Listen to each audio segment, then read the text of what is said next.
What is up, you Horners? It's me, your host, once again, Jeremiah Duncan. Welcome back to the channel. Today's review I got for you is a 2018 film that I guarantee you haven't heard of. And is there a reason for it? Let's talk about it. Talk about the 2018 Saint Agatha.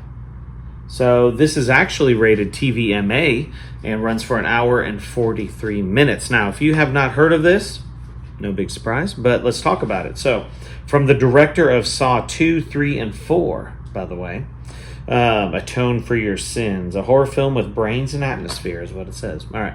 A pregnant, unmarried woman on the run from her abusive father seeks refuge in a convent hidden in a deafening isolation. A perfect place to have a child reveals a sick and twisted truth pushing Agatha to escape this evil and save her baby before she's caged behind these walls forever. So, this is definitely a B horror film with got a little bit of thriller tendencies in there.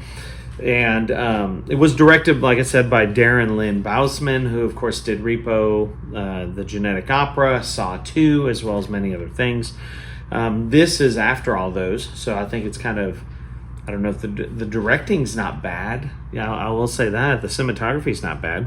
It does feature Hannah Fierman, who was actually in VHS and was lovely in one of those VHS ones. There's a few decent moments in this film. I will give you that. There's several that real engaging and some twists, but overall it's fairly weak and dull throughout most of it.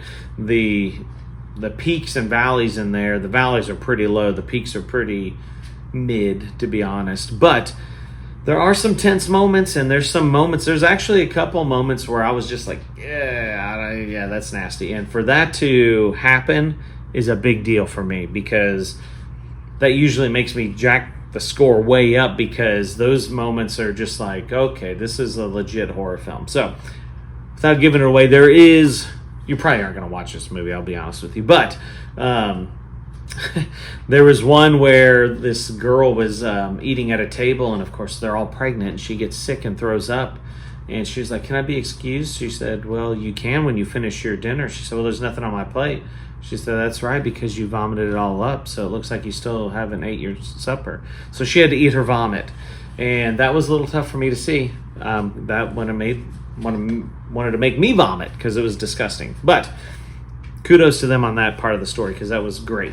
Now, there is some really ominous music in here, so kudos to them. That's pretty awesome. The soundtrack is pretty good, to be honest, but it doesn't help the suspense, unfortunately.